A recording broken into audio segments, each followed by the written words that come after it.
السلام عليكم ورحمة الله وبركاته. ومركلة برنامج كيني دماج قدو مالمهان وحن قادن بريجر سمر كبا سوق قلي هو لبضن إنه الله سميستا مالمها مركا محوها ويجن سيدا سنبريك ومقنين هوليدي بدن ميبين لغا إنان قلنا لغا يابا مركلة كسو دوادا دماج قدو وإنه غبرتين برنامج لينين هاب ومروا البانكو كان عشرة أن إسلام دتكو أنفعيان لجنوا وذا فائدة سنكروا. Welcome ladies and gentlemen and also our valuable viewers. Today we are bringing about the copyright and the trademark. Know your rights. What is intellectual property? How you can protect yourself and what you have rights in terms of your contents. Or also we have got one topic which is very important. Amina will tell us about the rights, how you can claim your rights and how you can protect yourselves as a copywriter, trademark, or impersonation. Thank you. Welcome, Amina. All right. Thank you very much, Sister Yasmin. aad iyo aad baa ugu mahadsan tahay marka casharkan soomaaliyay ingiriisi iyo soomaali baa lagu sheegaa saas la ajlageed idinkana ka faa'iidaysta waxaad ka mid tihiin quruumaha ugu badan caalamka oo ku xadgudba xuquuqda lahaanshaha copyrights xuquuqda lahaanshaha ama xuquuqda nuqul samaysashada dadka ugu badan oo ku xadgudbaa tihiin sidaa la ajligeed adduunyada sharciga ka jiro meel walba sharci ay leedahay haddana dunida waa isku furantay social media la isticmaalayaa hay-adaha social mediaha iska leh waxay joogaan dalalka westernka wadamo kale oo badan oo gudaha afrikaana xafiisay ku leeyihiin macnaheeda haddaad tuulo remood ah oo fog aad joogto macnaheeda ma aha inaad qof kale xoolihiisa fakarkiisa aidiyadiisa iyo wixii u hal abuurtay ha iska qaadan karto kuna baxsanayso ma aha dhibaato badan ayaa kaa soo gaari doonta saa laajligeed haddii aad rabtaa inaad wax noqotaan idinkana xuquuqda lahaanshihiina la ilaaliyo idinkuna waa inaa ilaalisaan xuquuqda lahaanshaha ee dadka kale waxaan bilaabayaa sheerinka yaasmiin haddaa intaas rabtona waxay ka taataabata waa okay yes muxuu ahaa kolleyba soomaalida dad badan oo lagu xadgudbana way jiraan waa labada dhinacba dad badan oo xadgudbana way jiraan dad badan oo muxuu ahaa lagu xadgudbo ama facebookooda ha noqoto ama any social media ha noqoto oo la iska matalo ama waxay soo dhigteen inta la qaato laga daba qaato waddankeenana aaday uga dhacdaa markaa sharciyo badan ayaa jiro oo isbedelay wixii saxa sharci ay waxaan sharci ahayn waxaa mar walba wanaagsan in sharciga loo hogaansanaado marka bal casharadii mar walbo youtube-yadeena ku jiraan wax kuu faa'iido leh maantana waa mid kale oo aad u qiimo badan. So today's course is about intellectual property and know your rights.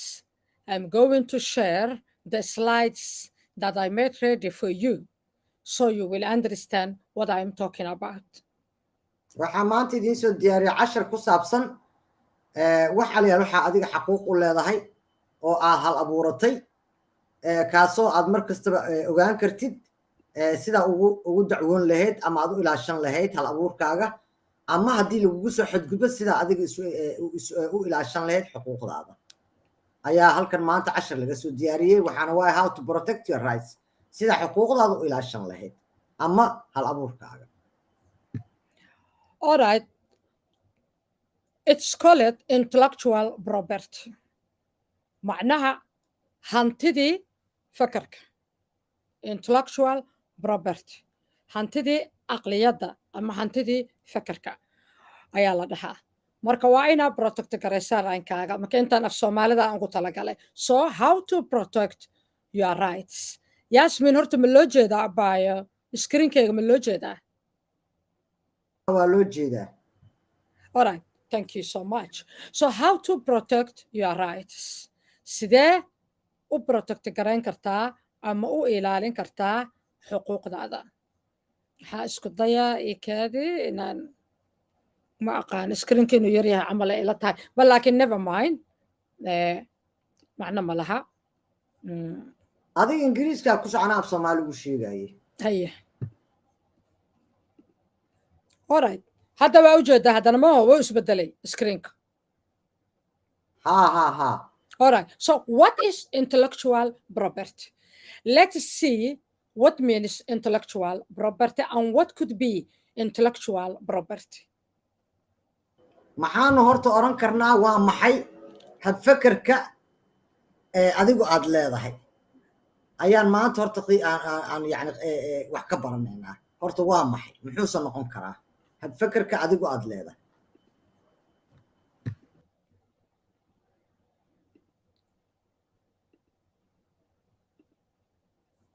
All right.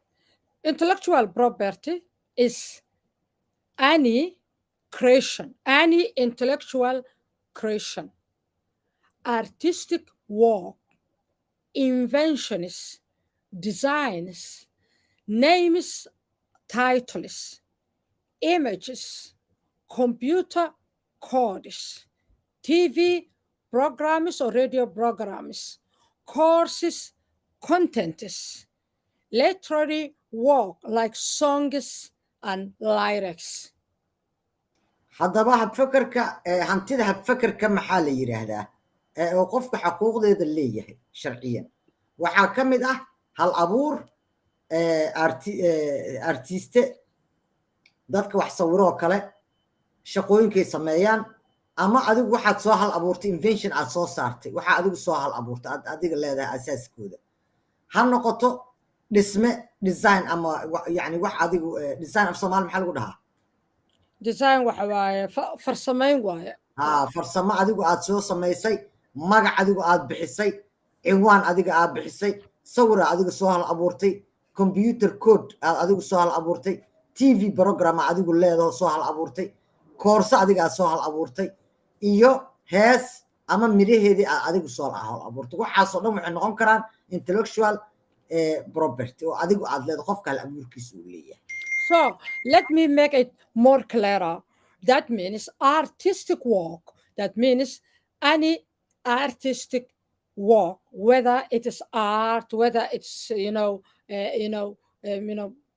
you are pen artist, whether it is sculptures, whether it is something that you did, whatever it is.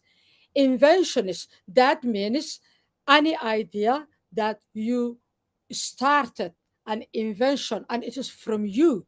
What is anything which is a brainchild of you. Designs, that means any design, whether it is buildings, whether it is logos, whether it is flyers, whether it's the website, web designs. Names, including your own name. My name is Amina Weheliye. You cannot just take I'm pretending that you are me and call it I'm Amina Weheliye. You cannot open my name on social media accounts, something like that. Title is the titles that you create, like a TV programs. When I create TV program title, that title rights is just to remain mine. You can't just copy. Images is all the images, whether it is a photograph images that I take, computer codes, any computer codes that I invented, TV programs, course contents.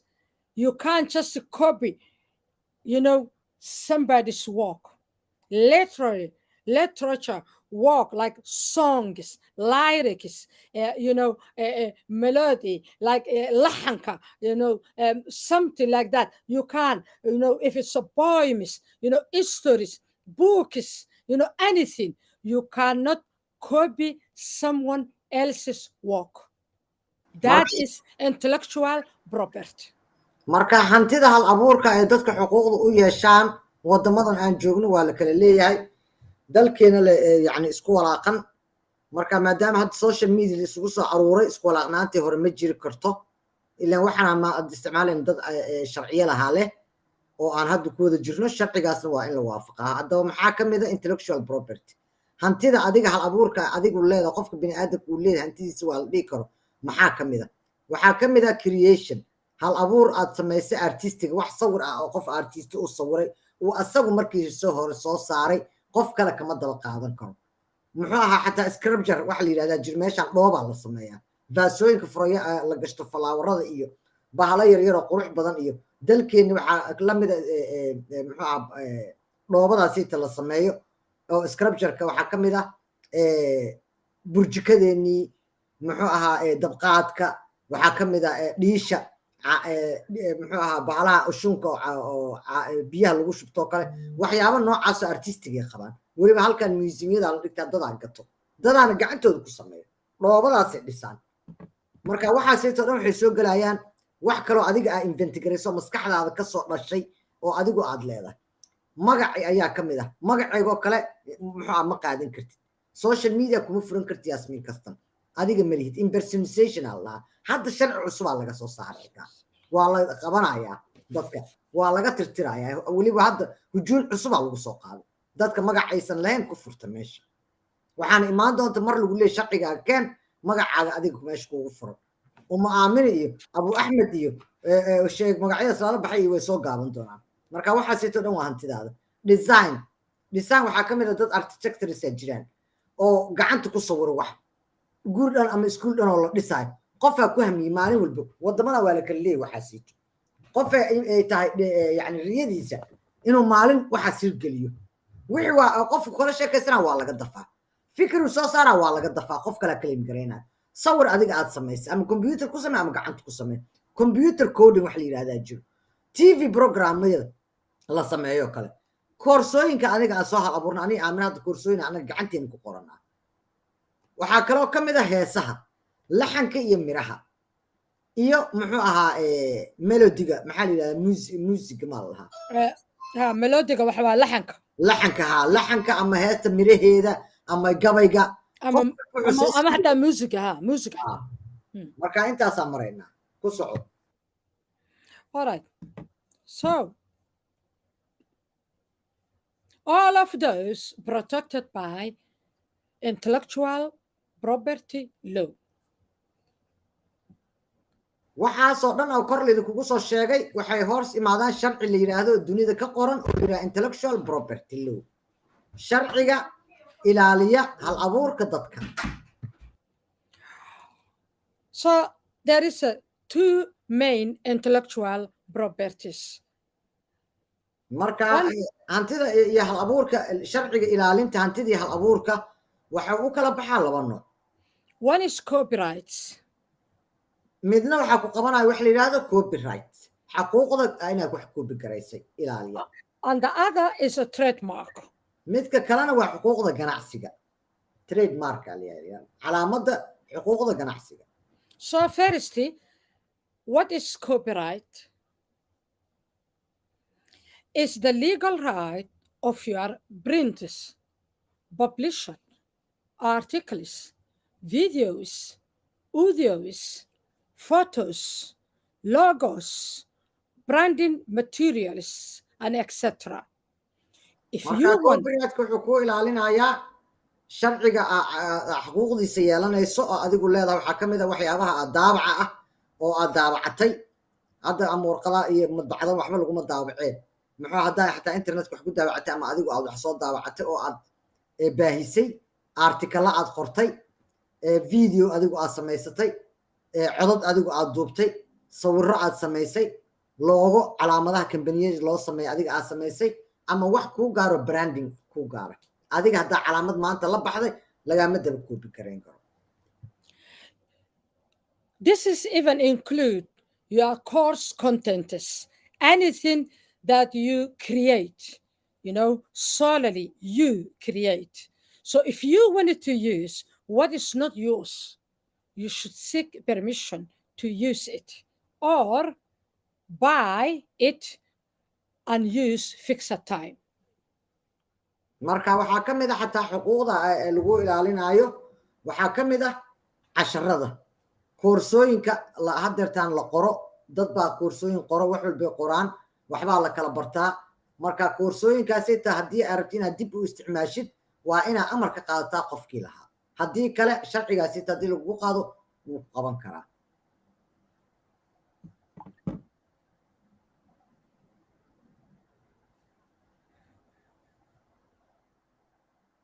So copyrights are automatic. You don't need to register. But if you think it is better to register, you can do that. Your copyright protection starts when you create or write or produce your work immediately. marka copyright wuxuu u shaqeeyaa si automatic ah maalinta ma u baahnid inaad isla markii register garaysatid laakiin haddii aad rabtid inaad xuquuqdaada sii ilaashato waa register garaysan kartaa waana ilaashan kartaa meel laga register gareey sida loo register gareey aamina idiin sheegayso mar allaala maalintii aad waxaaga qorato oo dunida ku sii dayso ilaa meel ugu horreysay aad gelisay aad jirto oo aad ku daabacdo waxaaga in social media ha noqoto ama meel aad koorso ka bixisay waxaaga waxay leeyihiin raadraacay leeyihiin marka haddaa rabtana iyadaa idiin sheegay sida loo register garayso waa register garaysan kartaa copyright protection haddii kalena shaqada muxuu ahaa maalintaad samaysaan xuquuqdeeda ay ku dhowran tahay So example now this is a free course and I am sharing with you this free course but solely automatically is a copyright right now this moment I am sharing with you so that my course is protected. marka hadda tusaale ahaan koorsadan idinla wadaagayo waa free course anaa halkan ku bixiyey laakiin intuu qof kala qaata xaq uma laha inuu meel kale ka bixiyo isla markii ayay ii dhowran tahay xaquuqdeeda copyright-ka ah anaa iskale anigaa samaysto maalintii ugu horreysa halkan idinkala wadaago marka dadka oo dhan ay qusaysaa wax annaga nagu kooban magic do ama yasmin ama aamina maaha is general what's copyright and how you can protect yourself. Now let's talk about trademark. So marka hore we have waxay ka soo hadashay aamino waxa la yiraahdo copyright xaquuqaha la ilaaliyo waxa kamid ah trademark oo ah midda ganacsi calaamada ganacsiyeed. Trademark needs registration. Trademark is not automatic like a copyright. So when you want to register, you have a trademark, law or intellectual property under the trademark, you need to register your work, innovation, ideas, and etc. and get what call it patent. marka muxuu ahaa copyright-ka automatic ku yimaada adigana waa protect garaysan kartaa waxa la yiraahdo wixii intellectual adiga aad leedahay laakiin trademark wuxuu u baahan yahay in adigu automatically kugu ilaalin karo waa calaamad ganacsiyeed waa in adigu register garaysataa shaqadaada fikirkaaga ama hadda soo saartay idea ama hal abuur hadaad samaysay wixii la mid ah patent ayaa loogu wacaa calaamad adiga ku gaar ah waa inaad doonataa oo trademark registration adigu doonata xaquuqdeedana ay ilaashato patent Soomaalida shati ay dhahdaa waa inaad shati u goosataa. All right, example Facebook has a blue F. That blue F, whenever we see the logo of Facebook, we know it is Facebook. So that is trademark of a Facebook. And Facebook register legally, it is trademark. Not only the shape and the form, but even the color. Because the blue color is so different to blues. So specific, this kind of blue, Facebook has a patent. The shape, the letter of F and that specific blue color. It has a patent, so nobody else can create or impersonate, that trademark, by Facebook. ahaan haddii aad kaga soo qaaday ku tiri Facebook calaamadiis fa'da cad oo dhaxda buluuga kale muxuu ahaa lama qaadan karo because way ilaashadeen trademarkoodu way register gareysteen way xaquuqu ilaashan waay maxkamadaas ku markaas waliba faan laga qaadaa waliba laga xayuubinaya fa'daas habkay u qoran tahay buluuga la dhex gari cadaanka qof wax u eg xataa ma suubsan kartid because patent waay wax la yiraahdo shati ayayna u leeyihiin lagu yiri muxuu ahaa Davina welcome Davina Canab Yunis Franjeta Tanyan S24 Ifrah Salma welcome thank you for joining us. Yes, so that patent protects your work. Example, now we are part of founding members of ONBASIF. ONBASIF has a trademark and it has been registered. ONBASIF has a patent, all the innovation, the ideas, the logos, the pictures, the colors and everything. I can't take just without permission. That is why if I take, that means I did very bad thing or wrong thing, and I can be sent lawsuited, or I can be, sent, a court, court call or lawsuit or something because I break the intellectual property of ONBASIF. hadda for example oo kale waxay ku tiri annaga ONBASIF aan ka tirsannahay ONBASIF sharciye leedahay magaceeda calaamad iyo color ay u leedahay patterns hab loo qaabeeyaa jiro magaceeda waxay leedahay logo qabtaa fikirkeeda ideada ninka ee brain child-ka ash waaye all these things colors ka xataa lagu sameeyey logadiisa patternkiisa fikirkiisa innovationkiisa all these things waa la trademark gariyey waa la sharci garaystay trademark u samaystay uu register garaystay so simply ma iska qaadan kartid ma qaadan kartid mana dhigi kartid anaa iskale annagana xataa annagoo ka affiliates waa inaad sharciga duminin haddaa sharciga iska qaadatay xataa low suuda lagu soo diri karaa cawaaqib xumo ayay leedahay inaad sharciga dumisid haddii in la iska kaa daayo ma ogiye waa lagu xiri karaa waa yacni waa lagu dacweyn karaa oo maxkamada lagu saari karaa. So even me, I am a founding member of ONBASIF, but I have no right to use that protected work, that innovation, that ideas, because it has a patent. It is the right is on a trademark. It has a full rights for intellectual property. It is protected by intellectual property law. So even me, as a part of ONBASIF, I can now, today or tomorrow morning, I can talk about on behalf of ONBASIF because I don't belong ONBASIF. It's not my property. I am just a part of it. I am just a member of it. marka waxaa lagu yiri ONBASIF maadaama ay xuquuqdeeda ilaa shanta already trademark ay tahay copyrights ay leedahay ma claim gareyn kartid inaad adigu hanti ahaan leedahay. It's not your own property. As a founding member, as an affiliate, was xuquuqa gaar ah leedahay, boundaries ah leedahay. Boundaries ka ma cross gareyn kartid because already intellectual property ayaa loogeeda ilaalinayo, trademarkooda, patentkooda and also copyrightedkooda. So let me show you the example cases of protected, protected thing. Let me show you. I wanted to show you one of my programs copyright certificate because I have registered it so that you will understand what kind or how it look like, as a protected, marka aniga aamina waxay ku tiri waxaan tusin karaa shahaado aniga aan leeyahay oo sharciyadeeda aniga iyo hantideeda intellectual property-ga aan ku samaystay oo aan register gareysay shahaado kamid marka adiguna saas ayaa u sharci gareysan kartaa waxaa. So this is one of my programs copyright certificate. All right, I will enlarge it because I wanted to read it. I can't read it, for the small letter.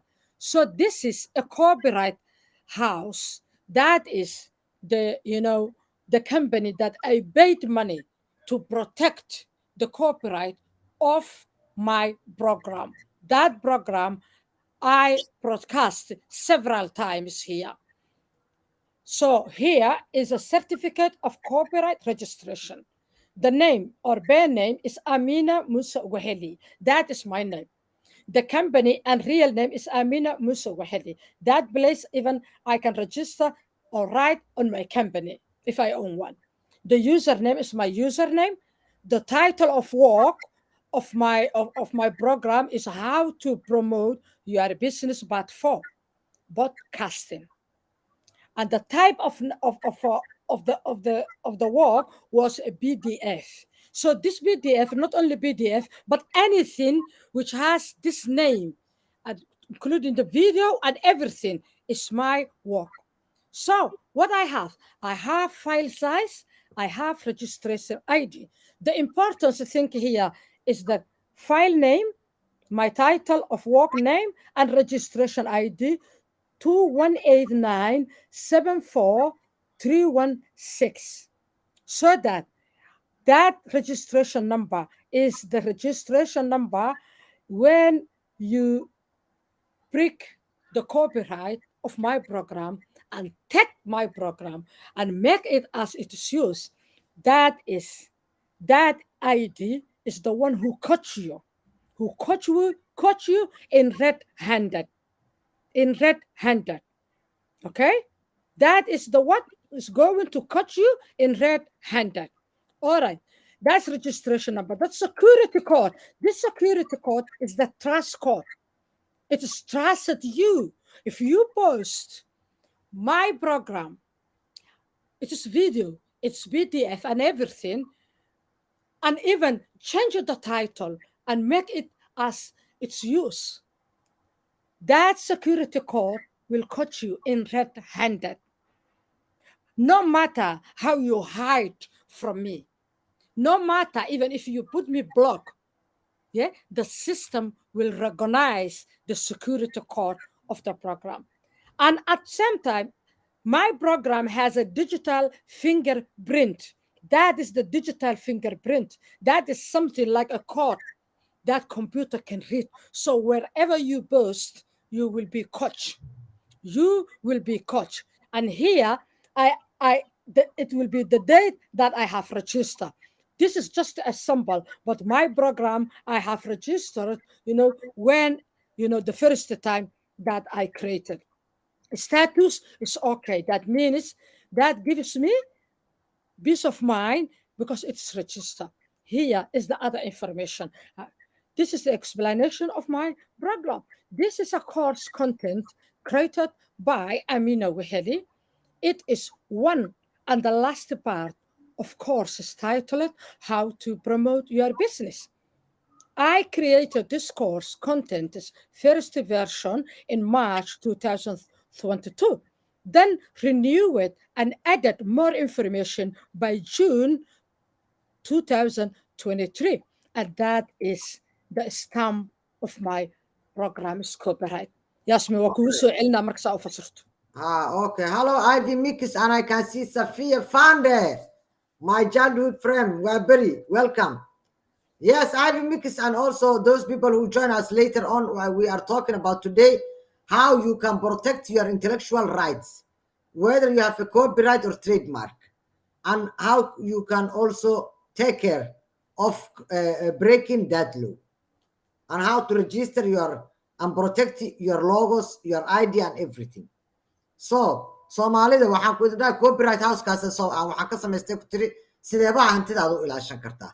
Fikri adiga soo saartay, calaamada adiga samaysatay, looga soo saartay, invention adiga aad soo saartay, ID aad soo saartay, sawir aad samaysatay, sideeba u ilaashan kartaa.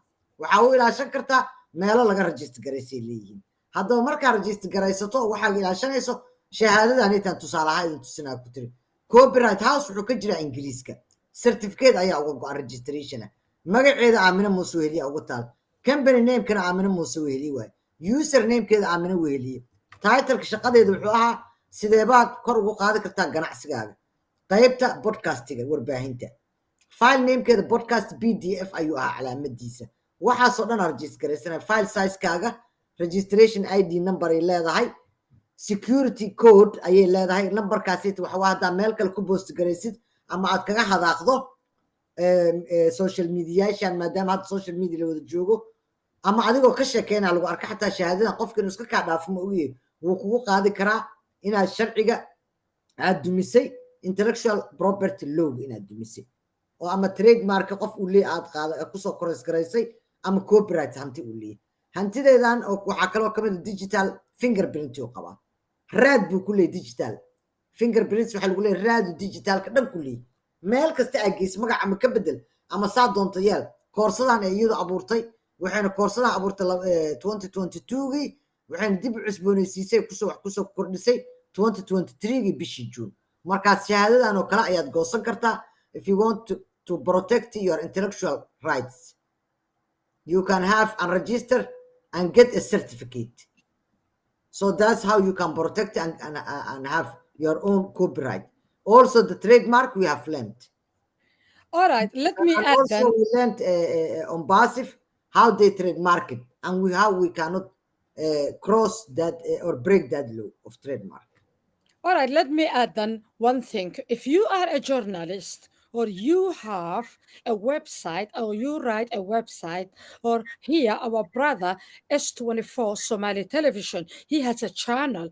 If you are like that, you can take, Sky News, BBC, what they wrote, you can take it. But you have to mention them or give them a credit. So the journalist has a special copyright system. So as a journalist, I can take or write the news from the BBC, Al Jazeera, CNN, whatever. But I have to give them a credit and write sources from BBC, sources from CNN, sources from Sky, sources from Al Jazeera. So that is the way the journalists, the journalism law works. But after that, if it's not like that, you have to protect your copyright and trademark because people are not nice.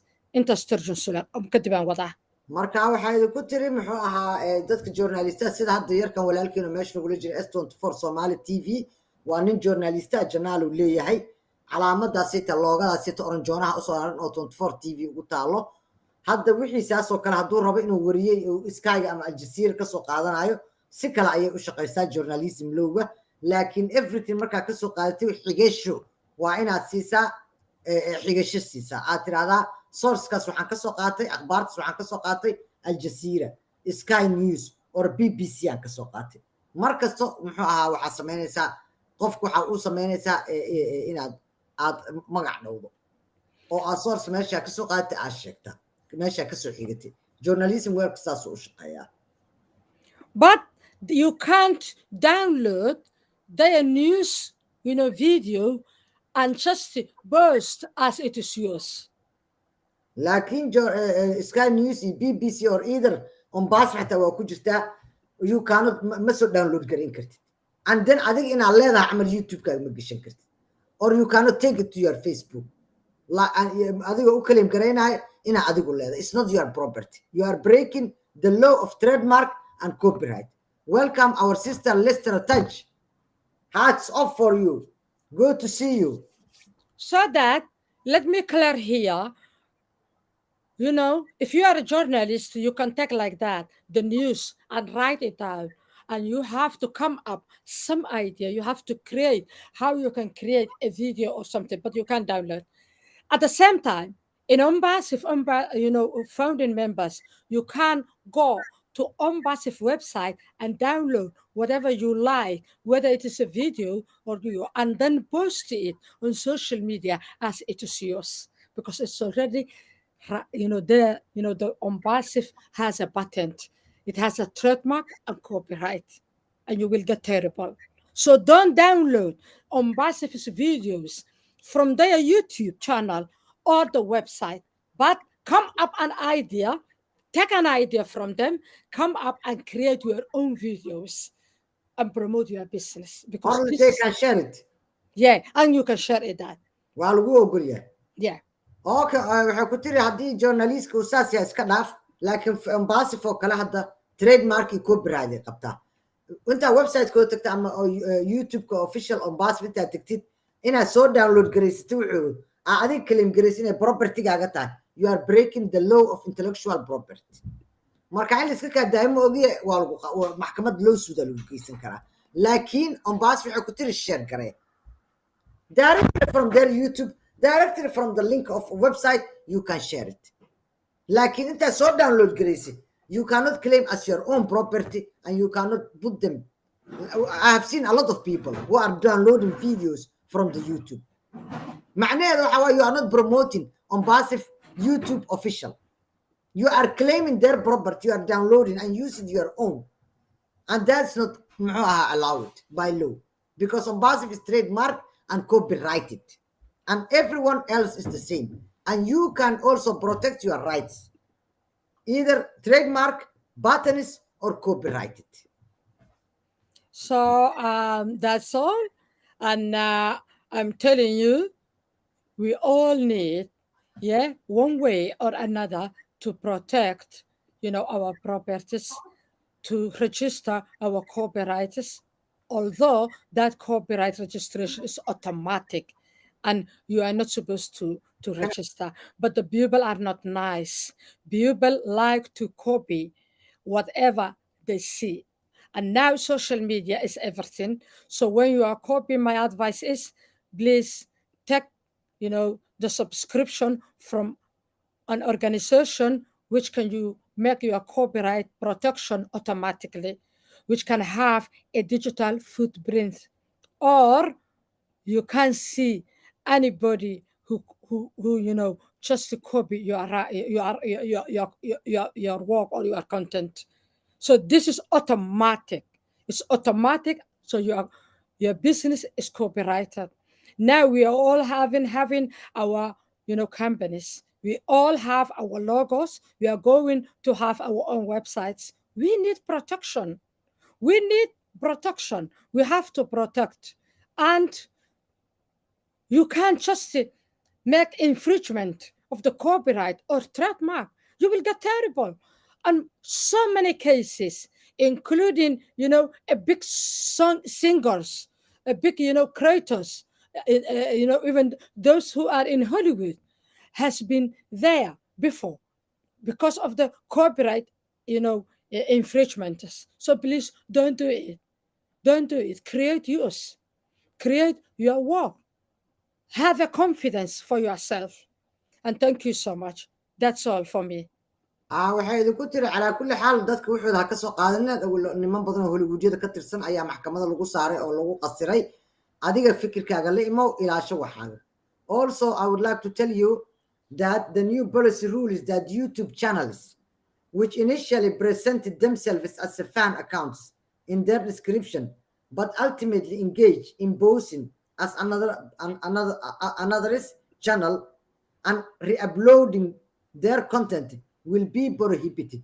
This law has been introduced by the 23rd of June and it will be enforced by the 21st of August, this August. There are people who impersonate, like Ifrah Addo or like Lester Touch has got too many, or like Ombasif. Even we have got people who call themselves Ombasif now in YouTube channels. So those people will be, prohibited and they will be, busted, like on the 21st of August this year.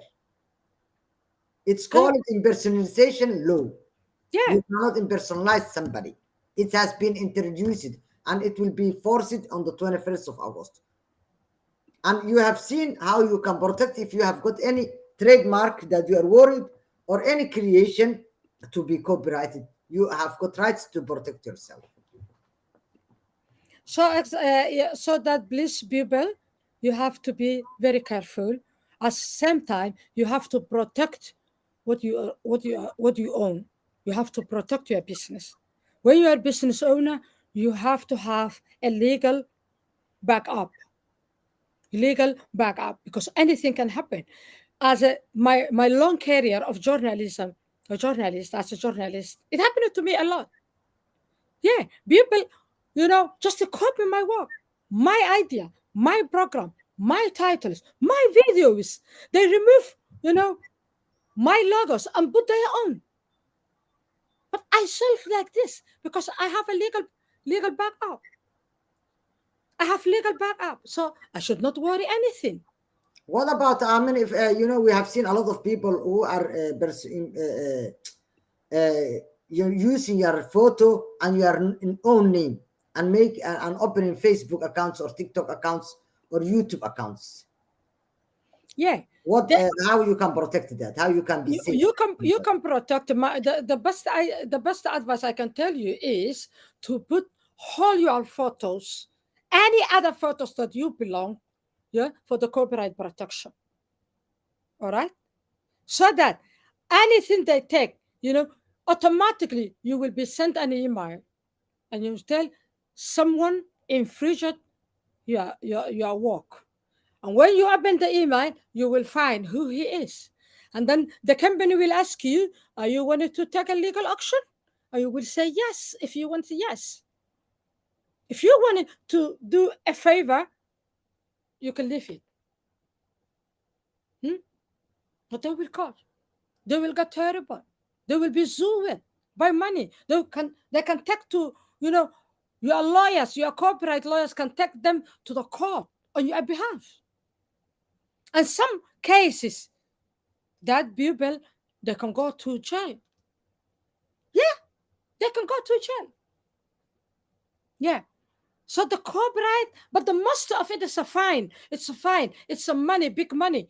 The big money, they can't get it even. They can't even have it. It's expensive. Now Ash Mufarah, he has an own passive. You can't touch one of his innovations. You can't. You can't. Millions and millions of dollars could be sued by court, laws, and lawyers. So it is very, very dangerous to infringe somebody else's work, somebody else's photo, somebody else's logo, somebody else's design, somebody else's course content, lyrics. You must be very careful. Very careful. Thank you, Yasmin. Do you have any questions? Also, all the people around here, do you have any questions, any surprise that you have met? If you have any questions about copywriting or anybody who breached it, or any case you want an answer, if we know, we will let you know. You can write into the comments, please.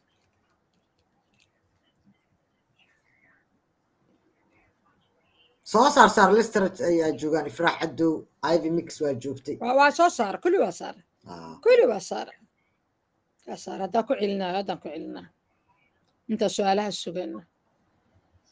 All right, the magic do might not be every day because me and Yasmin has got a lot of other work, but we might come here 2 days or 3 days per week. Okay, so we are going to come a more interesting topics from now on, as our holidays is ended now. So I'm greeting everyone here. Holidays started. I need to take my kids out away from London, so we'll go to the beach or something. I don't know. We'll travel. So we'll come as much as we can because the schools are already closed. It's school term, summer holiday. As a moms, we have too much things to do. Yeah, thank you so much. So Anab Yunis wa salaamaya Ifraax Cadow Maxamed Jaamac Fidin. Anab Yunis waxay ku leedahay cabsi waaye bay. Anab Yunis waxay ku leedahay abaay qatar waaye aamin cabsi. No, you are allowed to share the videos on Basif YouTube as they are, and also whatever they are allowed, they will always tell you from their website. But don't download anything and claim and put into your social media as your own things. Even me, me and Amin, we never downloaded any videos. I never did that. Yes, Anab, waa share garayn kartaa. You can share garayn kartaa. Weliba markaa share dhahdo Facebook oo kale, Twitter oo kale, wuxuu ku siinaa fursad aad ku dul qorto wixii kale oo rabto oo adiga aad raaciso. laakiin contentiga iyo qoraalka iyo wixii sidiis waa inuu u baxaa laakiin intaad videoha tagto oo soo download garaysato sida adiga aan leedahay oo kale muu saari kartid YouTube gasha dhacday horta. Some people are getting from the on passive YouTube, they are downloading and they are putting to their YouTube. how It's could not you do logic, that even.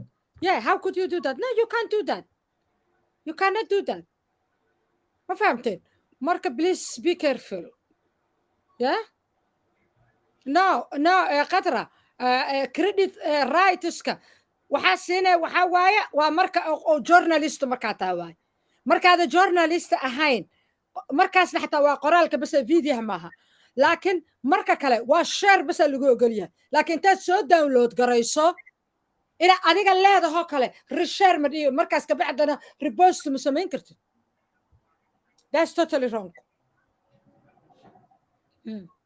abay waa iska xiraynaa marka qof su'aal qabta ma leh Haye inshallah. marka okay I would love to say you goodbye Waan wada salaameynaa. We appreciate you time kaan nagu soo qarash garayseen inshallah.